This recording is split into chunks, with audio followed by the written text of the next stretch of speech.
బలవంతంగా తీసుకుని రోడ్ల మీద ధర్నాలు చేయిస్తూ ఉన్నారు. ఎక్కడైనా ఉందా ఇది? ఎక్కడైనా గవర్నమెంట్లో ఉన్నటువంటి ప్రభుత్వాలు ధర్నాలు చేసేటువంటి పరిస్థితి ఉందా?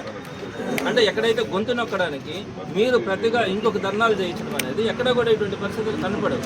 అదేవిధంగా కొంతమంది వర్కింగ్లో ఉండే teachers, in service teachers TET exam sheet ఇవ్వండి అని చెప్పి అడిగితే వారేదో డిఎస్సీలో జరిగినటువంటి అక్రమాల మీద కంప్లైంట్ చేయడానికి ప్రయత్నించారని వారందరినీ కూడా సస్పెండ్ చేసినటువంటి పరిస్థితి.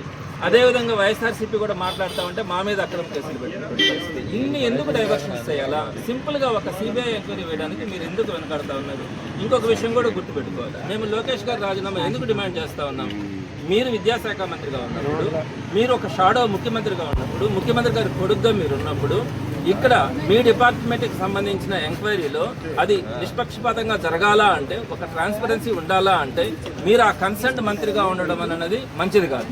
మీరు అవన్నీ కూడా ట్యాంపర్ చేసేదానికి అవకాశం ఉంటాయి. మేము ఈరోజు ఏవైతే మీరు ఫేక్ సర్టిఫికేట్స్ పెట్టారన్నామో ఆ వెబ్సైట్లోకి వెళ్ళి వాటిని ట్యాంపర్ చేస్తూ ఉన్నారు. దానికి సంబంధించిన ఆధారాలు కూడా మా దగ్గర ఉన్నాయి.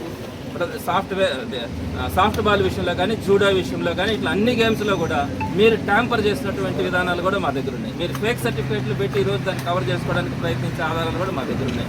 మరి వీటన్నింటినీ కూడా మేము చూపించడానికి మీరు సిద్ధంగా ఉంటే అసెంబ్లీలో మాత్రమే మీరు మాట్లాడతా, అసెంబ్లీలో రండి అని చెప్పి ఛాలెంజ్లు చేస్తున్నా, పక్కన శాసన మండలిలోకి వచ్చి కూడా మీరు కనీసం మాకు చర్చించడానికి కూడా మీరు రావట్లేదండి. ఈరోజు ప్రజలందరికీ కూడా అర్థమైంది ఈ ప్రభుత్వం తప్పులు చేసింది. ఎవరు నమ్ముతారండి? రేపొద్దున కాంపిటేటివ్ ఎగ్జామ్స్ ఎందుకు రాయాలా? ఒక పరీక్ష కోసం ఎగ్జామినేషన్ని నేను కష్టపడి ఎందుకు ప్రిపేర్ కావాలా?